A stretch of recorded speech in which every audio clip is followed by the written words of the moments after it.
Alexandria, Virginia, U.S. President Donald Trump weighed in with a public defense of Paul Manafort on Friday as a jury concluded its second day of deliberations to decide whether the president's former campaign chairman is guilty of tax and bank fraud.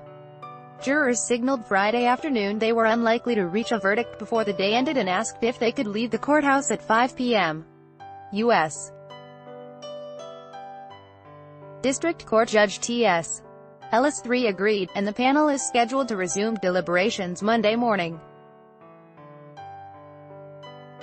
Paul Manafort faces the prospect of spending the rest of his life in prison if convicted of the more serious charges against him. Aaron Schaff, The New York Times file photo. At the White House, Trump declined to answer a question about a possible pardon for Manafort, but spoke out against special counsel Robert Mueller III, whose office brought charges against the 69-year-old political strategist. It's the first trial to emerge from Mueller's investigation into Russian interference in the 2016 presidential election. Although the charges against Manafort center on his personal finances, I think the whole Manafort trial is very sad.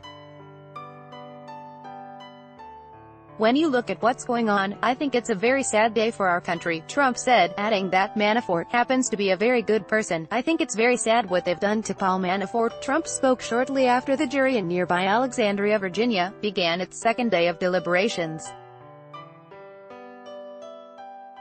Manafort faces 18 charges of tax and bank fraud.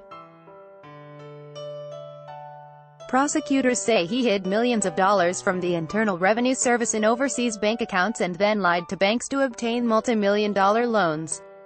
Article continued. Below as the panel deliberated, Ellis disclosed he had received threats and is being guarded by deputy U.S. Marshals. Read more. Manafort and his lies at heart of case. Prosecution argues Manafort lawyers rest without calling witnesses in fraud trial. Connecticut City ponders renaming Paul Manafort Drive. They go where I go, the judge said.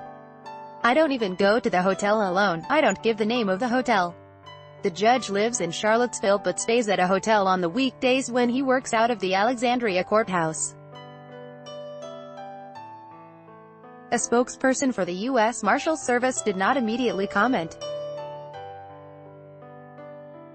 Ellis made the surprising statement during a hearing at which a consortium of media organizations pressed for the release of jurors' names, along with documents sealed during the trial.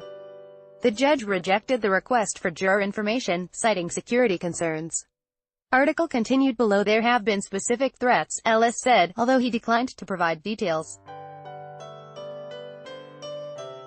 He said that if jurors were identified, they would be threatened as well and that for their peace and safety, he would not release their names. I had no idea this case would excite these emotions, I can tell you frankly, the judge said. Ellis was more accommodating on another request made by the news media. He said some of the sealed material involved the court's administration of the jury in this case, and would be made available when the trial ends. One bench conference would remain sealed, Ellis said, because I don't want to interfere with any ongoing investigation. A media coalition including The Washington Post, The New York Times, CNN and BuzzFeed filed motions requesting sealed discussions and records from the trial be made public.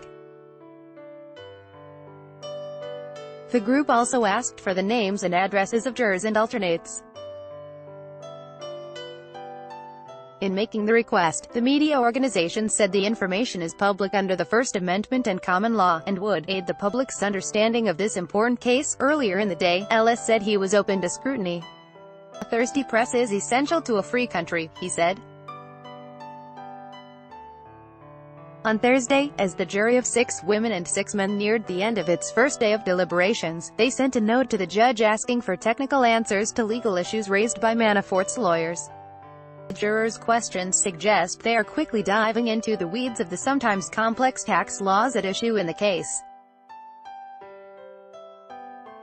2 of the questions sought definitions of laws or technical terms. They also asked the judge to define reasonable doubt. Manafort faces the prospect of spending the rest of his life in prison if convicted of the more serious charges against him. He also faces a second trial next month in Washington on charges he failed to register as a lobbyist for the Ukraine government, and conspired to tamper with witnesses in that case.